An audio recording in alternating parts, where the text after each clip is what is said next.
ఈరోజు మరి ఉప్మా పేషెంట్ గారు ఏదో ఇలాగన్నారు. నేను ఇలాగ కొండ వేయించుకొచ్చి జగన్మోహన్ రెడ్డి గారి చేతులు గట్టిగా పట్టేసుకున్నారు. మరి ఆ ఉప్మాకు తోడుగా అక్కడ ఉంది పెసరెట్టు ఒకటి.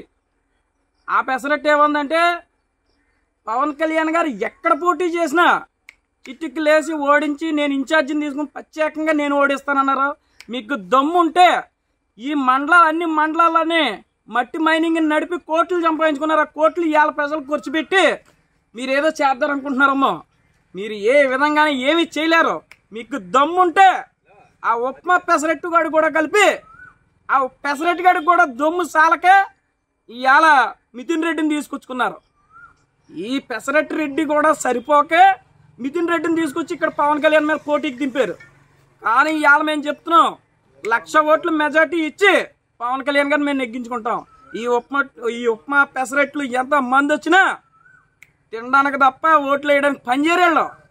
అక్రమాలు చేయడానికి పని చేస్తారు, అవినీతులు చేయడానికి పని చేస్తారు, మైనింగ్లు నడపడానికి పని చేస్తారు, అక్రమ రవాణా బియ్యం నడపడానికి పని చేస్తారు తప్ప పవన్ కళ్యాణ్ గారిని ఛాలెంజ్ మేము విసురుతున్నాం. పవన్ కళ్యాణ్ గారి తరపు నుంచి దమ్ముంటే 1000 కోట్లు కాదు 1,00,000 కోట్లు తెచ్చుకున్నా ఇక్కడ 1,00,000 మెజార్టీ తగ్గదు అని ఈ రోజుగా నేను సభాముఖంగా దూరంపూడి గారికే కదా మిథున్ రెడ్డి గారికే కదా నేను సవాలు విసురుతున్నాను.